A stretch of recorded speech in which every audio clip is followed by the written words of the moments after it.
Okay, time and chain guides. That's what we're going to be doing. This is a 99 540i 6-speed on the first M series that came out. It's got about 130,000 miles on it, which mileage-wise is a little soon for the time and chain guides. They say about 150, but it's got the age. Now, I would like to keep this car even if I buy another BMW as a classic. If you price out what it costs to have the time and chain guides done, you could replace this car. So this is the idea of trying to do it yourself. Now, it's not an impossible job. It's very time consuming, and you'll understand why it costs so much. But it's not impossible to do. There's a few special tools that are required, which we'll go through. But at any rate, it's totally doable with some instructions. So we're going to go through it step by step, and I'm going to explain everything as we go. First thing you need to do, of course, is unhook the battery. So get the battery unhooked, get all your tools out, and we'll get started. So the first thing we need to do is completely remove the air box. There's just one number 10 bolt here, and you unhook it from your intake manifold. Pull the top radiator hose off. Remove your fan clutch. My fan clutch has been off, so I can take something and just knock the bolt. It's left-handed threads. They make a tool to hold the pulley. If it's stuck on there, the pulley is plastic, so don't try to attach something to it to hold it. Spend a couple dollars and get the tool to unscrew the fan clutch. So we're going to go ahead and do that, and then we'll move on to the next thing. Okay, next we need to remove the water tank.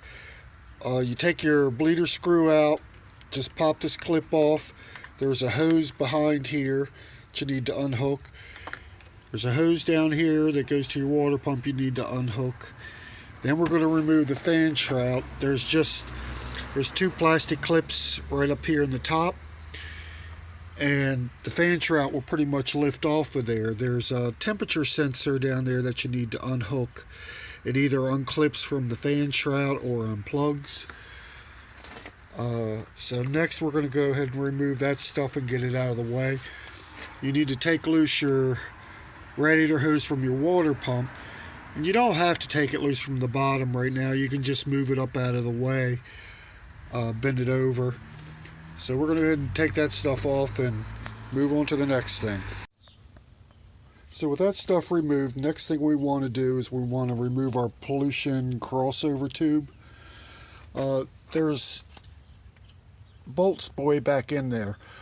Originally, I think they're supposed to be Allen. Mine have been replaced with regular number 10 bolts, but you simply unhook this plastic thing, unhook your vacuum tube, you take the bolt out of each side of it, and one on the water pump. And when you take it off, try to take it off, wiggle it out straight, do not bend it. It'll be terrible to try to get back in there. Then we want to remove our belts. Easiest thing, these tensioners have to come off. There's one here. So it's just as easy to completely remove them now. There's one down here for your air conditioner. And again, just completely remove it, get it out of the way. So we're going to go ahead and take care of that. One note, BMW makes most of their plugs all purpose. In other words, they'll only go one place. So you don't have to worry too much about where did I unplug this. We're going to be unplugging a lot of stuff. But it'll pretty much everything will go back the way it's supposed to. It'll only plug in one way, which kind of makes it nice. And also, if you're disorganized like me, you start ripping all this stuff apart, try to keep everything in a little bit of area. What I'll do is I'll take the tube, set it down, and put the bolts for the tube with it. Otherwise, you're sitting there putting it back together going, okay, this bolt went here, did it go here, did it go there? Just makes life a little bit easier. So we're going to go ahead and take that stuff off and move on. What I should have added also on these pulleys, there's these plastic caps that just snap on the front of it, and you just pop them off the screwdriver, and then there's a star bit inside there that you have to remove. It goes all the way back into the block, and then the bolts, and each of these have one. And there's also an idler pulley here that has to be removed. It's the same thing. You just pop the little plastic cap off of there, and then you can take that loose in order to get the tensioners off. So just wanted to add that in there, and we'll move on. So with our tensioners and idler pulleys and belts off, next thing we're going to do is take loose the water pump and the alternator.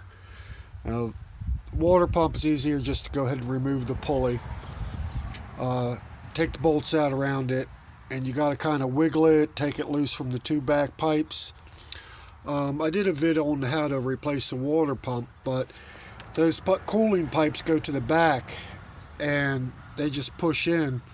Now, if they come loose in the back, you can get them back in. It's not the end of the world, but try to just kind of leave them in place. There's two plugs in the water pump.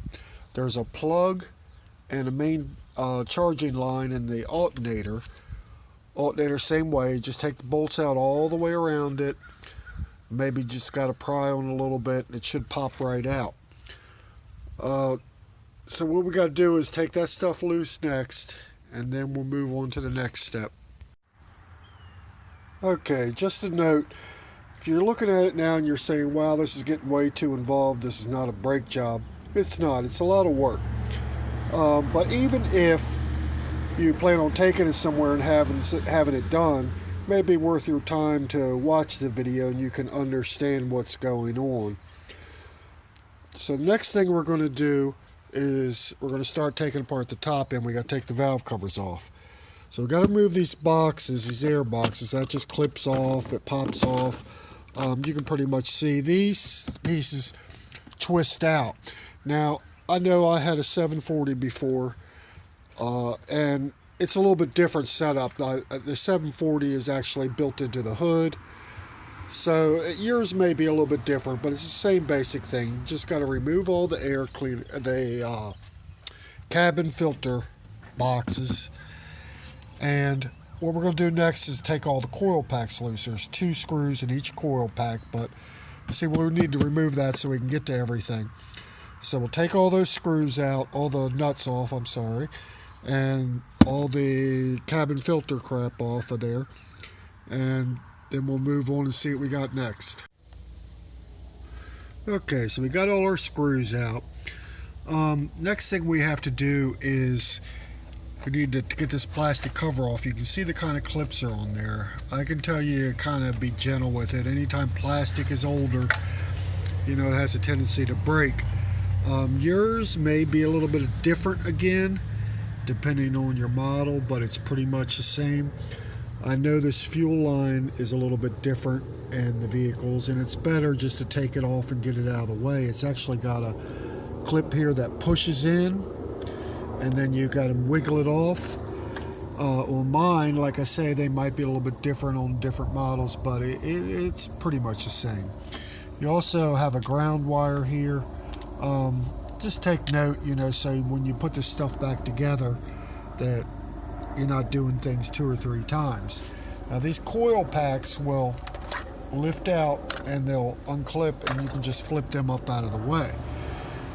So we need to do that on all those, on both sides, and then we can get to the screws for our valve cover and remove the valve cover. So we're going to go ahead and take all the coil packs off, and I'm going to take this fuel line loose so we can get to everything, and we'll move on to the next step. Okay, the coil packs are off. You have your bolts here that have to be taken off all the way back. There's a couple in the front. Now this side has your battery for your jump start or whatever. The other side's pretty clean.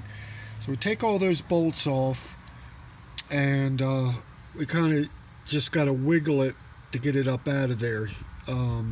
Work at it a little bit. Sometimes it's a little bit tight. Now also, it's time to take note, and I'm going to get corrected. to look for any oil leaks or anything extra. These have rubber, they will leak, oil will drip down around your plug, down inside there. Different things will do that. Now, it's your discretion if you want to replace every rubber O-ring or every rubber piece. That's your prerogative. I look at the rubber and I see if it's hard, I replace it. If it's cracked, I replace it. But if it's good and soft rubber, I reuse it. Like I say, I'm going to get corrected. But if this was a BMW dealer, I would replace every single O-ring because I don't want it coming back to me. If this is my car. If I reuse a rubber O-ring and it leaks, hey, who can I blame, right? So anyway, these kind of things, at your own discretion. But definitely if anything is cracked or hard, just replace it. Don't waste your time and then, you have to go back and you got a big oily mess somewhere. You got to do it all over again. So we're going to take all these screws, 3 at the front, the screws down the top here. And like I say, that valve cover will lift off. And just get the 2 valve covers off of there and we'll see what's next. So with our valve covers off, we're moving on.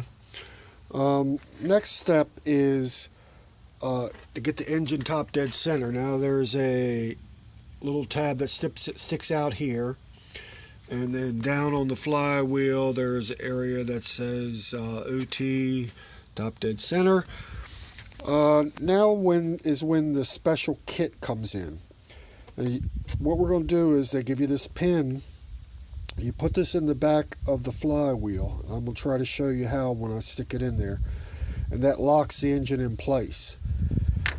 Then they give you these blocks, and what they basically do is they go over the ends of the cams. As you can see, E1 through 4, exhaust 1 through 4, and they are marked E1 through 4. Now, you cannot do this job without these tools. The timing will be completely wrong. It will not run, or it won't run right, and you'll be wasting your time. You have to have these tools. This is a cheap set. You can tell it's been used a couple times, maybe 3 times, 4 times. You can find these on eBay or your German supplier. They're not that much money, but you cannot do this without them, so you have to get them. So it's up to you what you want to get. Another note while we're going to get ready to get underneath the car is, there's 3 or 4 times when we have to jack up the car and get underneath of it. Okay, if you don't have a lift like I don't have a lift, take the extra minute and put stands under it and make sure it's secure. I know it's tempting just to jack it up and say, hey, get under there, do this, get out. But a couple years ago, I actually had a cousin killed when the car fell on him. It's not worth the 2 or 3 minutes you save overall to take a chance. It's just that one time. So jack it up, throw some stands under it, make sure it's secure, then get underneath of it. Anyway, I'm going to try to get underneath there the transmission and show you where the pin goes in. Okay, here we are under the transmission. There is a rubber stopper here. You just pull that thing out. And here is my pin where it goes into the hole. Now you can peek in there, make sure your hole is exactly right. But once that pin goes in, your engine will be top dead center. It's a little bit different, but pretty much automatic and manual. They're all pretty much the same way, same thing. All the 540s. So anyway, that's what you got to do. You might have to tap on it a little bit. Sometimes it's a little bit ignorant. It's a tight fit for a reason, to keep the engine in that exact position. So we're going to get that pin in there, and then we'll move on from there. Okay, so I got the pin in there. It was a little bit ignorant. The hole was, I guess, all gummed up with grease and grime. I probably should have made a note. The pin actually pushes towards the back of the car. So when you get down there and look at it, you might think it would push towards the front of the block, but it actually pushes in from the front towards the back of the would actually be the front of the flywheel pushing towards the back of the car. So next thing we want to do is remove the harmonic balancer. Now there's just bolts all the way around it. Take all them loose, and we're going to go ahead and take this is your cam sensor for your VANOS pump to change your timing. Take the plug loose. You take cam sensor out, and anything that's plugged or hanging or like so on the front of the engine, just unplug, move out of the way, and get the front of the engine clear. So to remove the harmonic balancer and all that other little junk. And like I say, all this stuff is plug perfect. I mean, you can't plug one plug into another plug, so you don't have to worry about it too much. It'll pretty much just go back the way it is. So we're going to do that next, and then we'll see what we got left. Okay, so then we got to pull the crank thing, take a bolt out, pull this part off that holds the harmonic balancer, and we can take our top timing chain cover off. And there's 3 bolts on one side, 3 bolts on the other side. It should pretty much come off. This is what I'm talking about. As you can see, I was wondering where my oil was coming from. These are the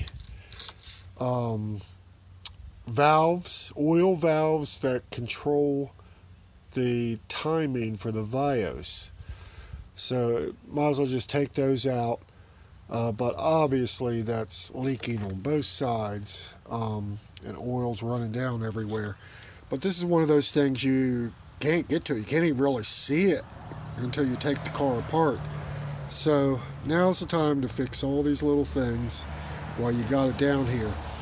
So we're going to do that next, and then we'll move on. Okay, so with this side, I should have said before, when these fit around there, just got to get behind them and pry them. They slip over top of your thing here. You just got to pry them and work them off. Try to be a little bit gentle with them. As you can see, these screw in. These don't have to be removed, but we get the cover off. The other side is a little bit different. It's the same, got 6 in there. I'm going to try to show you. Right here is the chain tensioner, and there's a bolt that goes up this way, or actually a nut, a cap that holds it in place. So you have to take that clap off and you slide this out. Then you take your 6 bolts loose and you get it out. Also, you have to remove your oil dipstick, which you could, if you look down here in the bottom of it, right on top of the oil pan, there's a horseshoe clamp that you just take loose and you can pull the dipstick out. So we're going to go ahead and do that next, and we're getting somewhere. Okay, next we have to remove the lower timing chain cover. What you have to do is you have to remove the oil pan. You can see right here there's a seam. There's bolts that go up through the upper oil pan into the cover. So you take the lower oil pan cover off, and you'll be able to access those bolts. Then you have to remove all the bolts all the way around it. Make sure you get them all out, and that whole entire lower cover should pull right off. So we're going to go ahead and do that next, and we'll move on. Okay, we got our bottom chain cover off. There's actually 7 bolts in the bottom. There's 6 of them inside the oil pan area, and there's 1 just outside the oil pan on the driver's side. And you got to make sure you get all the bolts off. There's also 1 that kind of hides, goes in where the water pump is. If it doesn't come off fairly easy, there's still a bolt in there. You also, I should have mentioned before, have to remove the power steering pump. You can see there's a stud on the back of there, and the stud goes into the chain cover. Then there's just 2 bolts you'll see very clear that you take loose. Next we have to set our pieces. As you can see, the way that is, it doesn't line up. So that's why I have a wrench up front here with the Torx, and first thing we have to do is get these set. So we can jockey it back and forth some. But see, that's your timing. That's what has to be right. So we'll go into that more when we start changing things out. But so what we're going to do is we're going to set these on there. They got to sit on there real nice and tight so they're not coming loose. And do both sides. And then we'll move on to the front part. So we got our cam sets on there. Set our cams in place. Make sure they're on there good and tight. I mean, it's not the end of the world. If they slip off, you can put them back. But when they're good and tight, they fit down on their right, and they fit in the groove right, and the squares, and you know, they're where they're supposed to go. It's important that they go where they're supposed to go. Next, we have to remove this nut. It's left-handed threads for your cam sensor, and that piece will pull off. We do that on both sides. Then we put our star bit back in here, and we just loosen this sprocket. When we do that, it'll free up the chain. You'll see then we'll be able to change all the guides. So we're going to do that next, and then we'll move on. So next thing we want to do is we want to remove this horseshoe thing. There's 2 bolts in the top and there's 3 along the bottom. So take those loose and take that piece out, and this will free up our chain so we can do more. Okay, so I got the U piece off. There is a plastic piece. This is what it looks like. It goes in that way. So the oil pumps in there and oils the chain. I just broke it to get out of the way. You can actually take that off if you want to. That's no big deal. But the next thing we need to do is get back to our cam guides. Right here, we want to replace those too. So I took the bolt out of here. The exhaust sprocket. This is left-handed threads, remember, and that sprocket will pop right off, come out. Okay. Then what we need to do is take our bolts loose here and just pull this piece out, and we can slip the new shoes on there and put it back on. Now, I will caution you, the variable cam here, I have had these engines all the way apart, and if you take this cam off, you must be very careful how you slide it off and on. The actual cam has grooves, thin grooves cut in it, and I broke them before taking it off. If you get a little bit cocked or something like that, and you can break them, and that means you need a new cam, which is a whole nother process. So anyway, you know, this is the simplest way to do it. If you take the exhaust loose, there's 2 bolts here, and you take this whole tensioner off right there, put the new shoes on it, and then we'll stick it back together. So we're going to go ahead and do that and see what it looks like. Okay, so what I'd like to do is take a moment and go over a couple things, just so you can help you understand. Different models are a little bit different. One thing I neglected is, if you look at the shoes up here, they have little holes in them. They do make a tool that holds that together. I don't have a tool, and that's one of those tools where maybe it'll make your life a little bit easier, but it's easy enough to do without.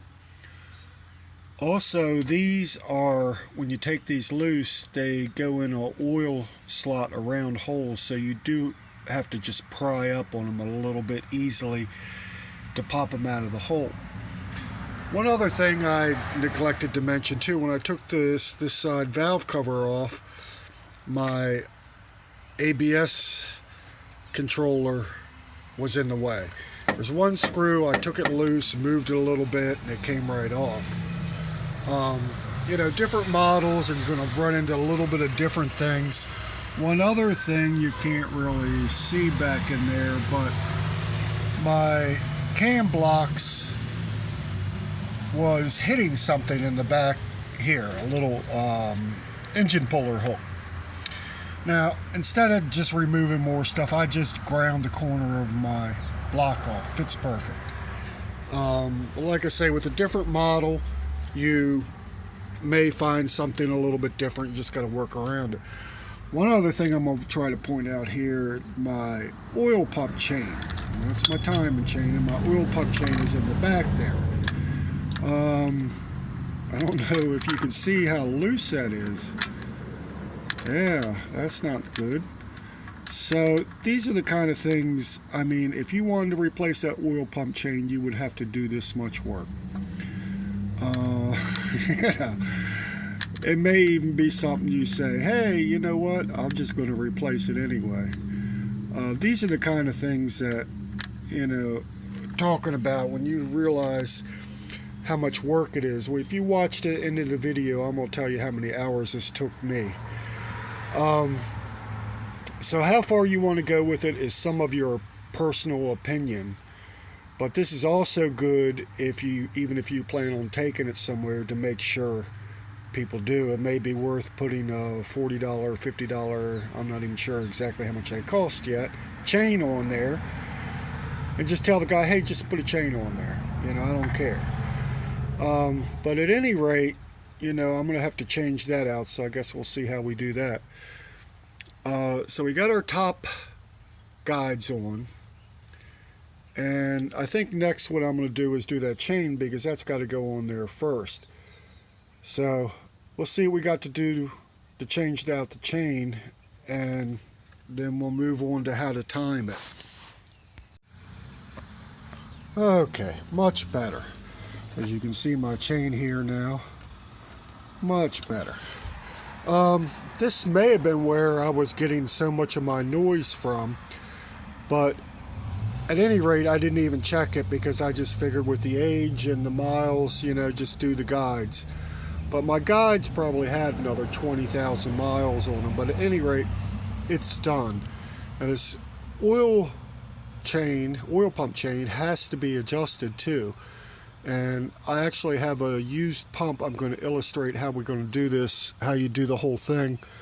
It's easier than trying to shoot the video from underneath the car where you can't really see anyway.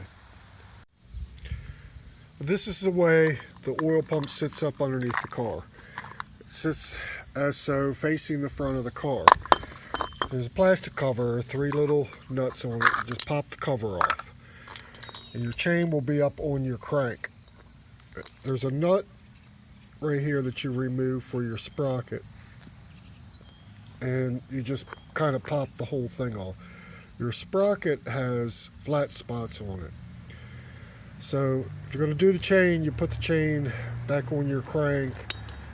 You can stick this back on inside the chain,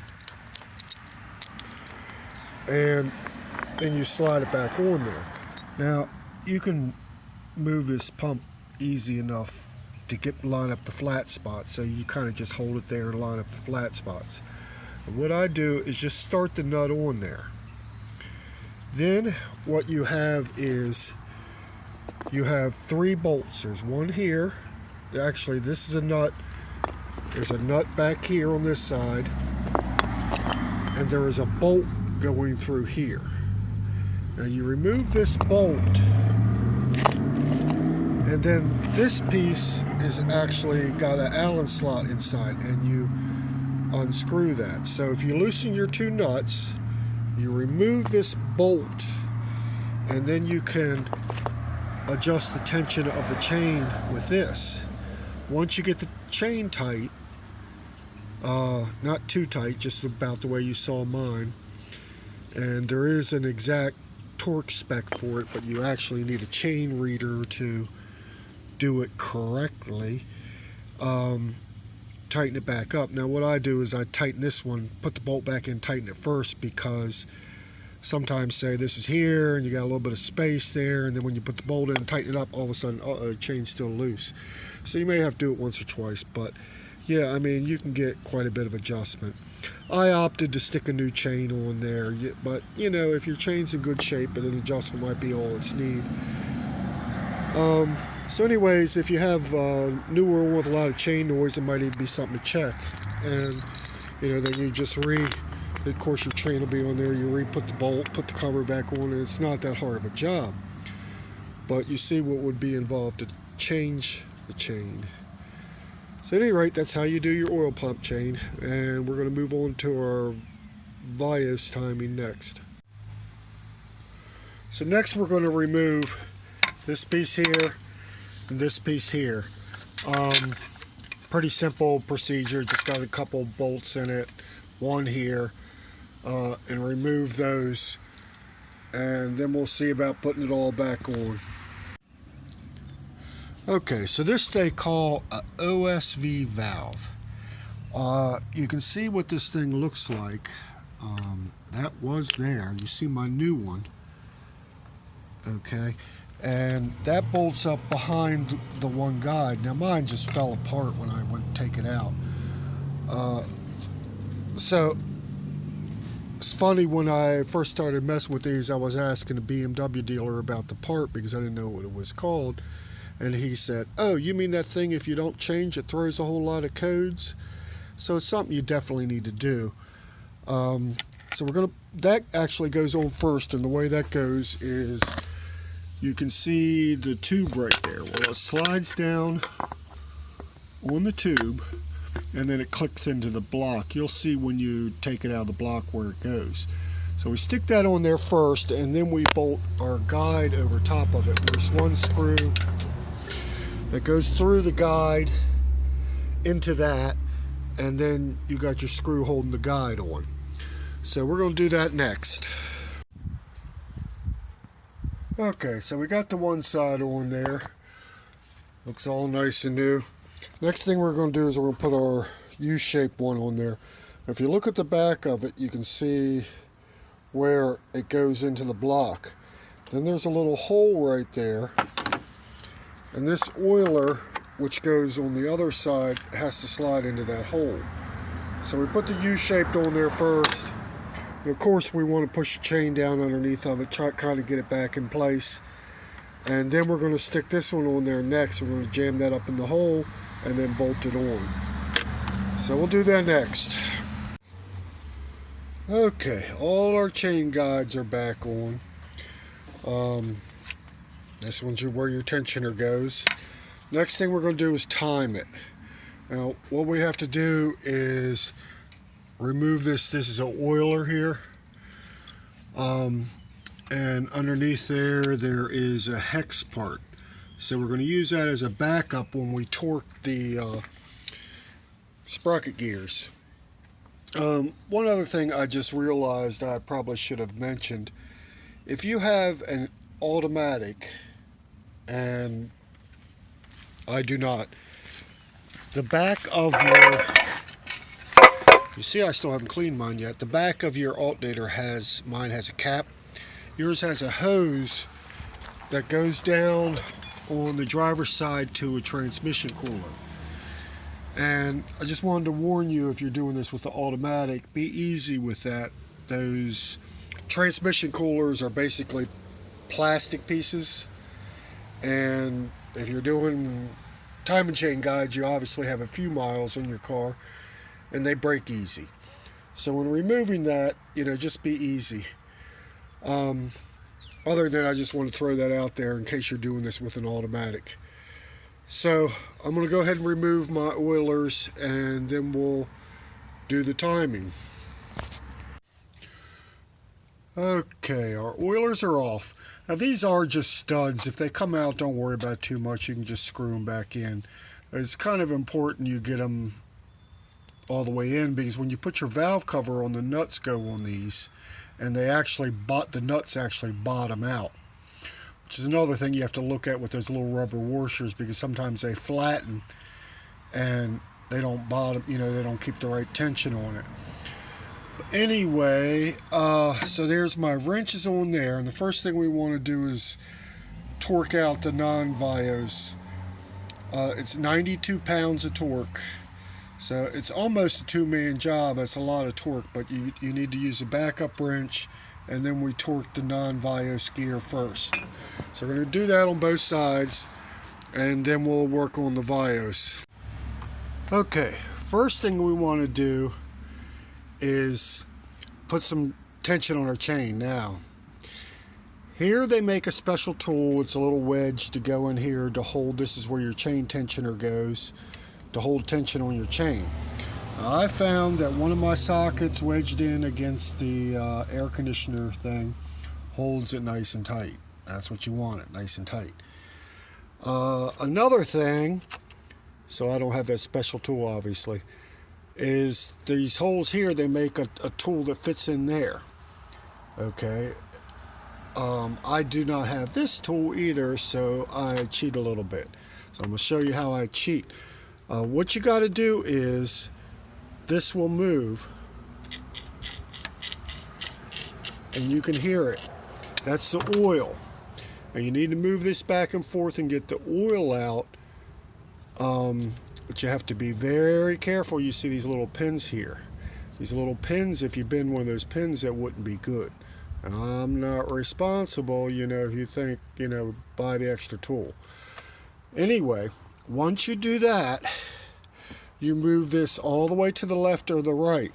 Then you have to take a multimeter, okay? And you see I just have it stuck back here on the engine block. Now if I check on the engine block, you see I have continuity. Okay, so on the engine block, there's three of those little pins I told you not to bend there. You put the meter right on the end of the pin. Let's get on the pin. Okay, and we have continuity. Okay, continuity.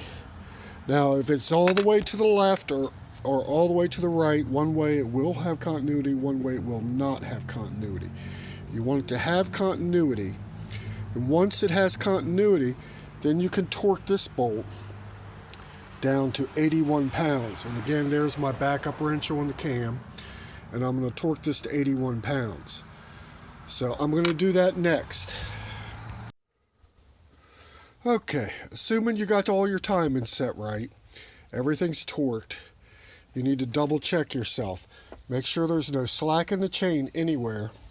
The chain should be tight everywhere. Make sure your blocks are still in place.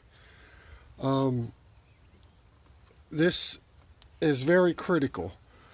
Double check, make sure you have continuity, okay, on both of them. Any of these things, and you are not going to like the way this thing runs, and you're going to be back here doing it again, and you see what it looks like. If the chain's a little bit slack, or one of these things, a block slipped off, or you don't quite have it right, don't say, oh well, it's a big deal. If your chain is slack on this side, you're going to have to loosen up all four of your sprockets again and get the chain to go tight. Is the only way it's going to move, because this top chain on your cams will keep the other chain from turning. So at any rate, it's something you got to do 2 or 3 times to get it right. Make sure it's right. Okay, the next thing we got to do is we got to set our cam sensors. Now here we go again. You gotta have these tools. You gotta have it. You see, sometimes I cheat. I don't have the exact right tool. Okay, but you gotta have these. I set one up so you can see what it does. My nut's still loose here, so you put the nut on, and you leave this part will just turn. And this actually has 2 bolt holes. You just use 2 of your valve cover bolts and bolt it right to your car. Okay, you can see this one's off right here. So that goes in that little hole, and it gets bolted to with your valve cover bolts. After that, you tighten this nut down to 30 pounds. Okay, so we're going to go ahead and do both of those next. Okay, now you know what time it is. It's time for a cold beer, because you got your timing set. If you did everything right, this thing will start right up and run like a dream. But basically, you can remove the blocks, and your timing is done. Also, I'd like to add, to be sure to subscribe, I have other BMW DIYs, water pump, alternator rebuild. I pulled dual exhaust on my 540. Also, if you're a Dodge Cummins man, I have some videos on that too. But basically what I'm going to do is, you pretty much got it. The rest of it's reassembling. Things are, like, my gasket stayed in place. I've done these and the gasket rips out down here. You can't replace that without taking the upper oil pan cover off, and you actually have to drop the subframe to do that. Don't be afraid to use a little bit of gasket maker. I love this stuff. But there's a few places, you see anything like that, smear some gasket maker on there. Obviously you got to get everything cleaned up, all your parts, and put all your new gaskets and what have you like that.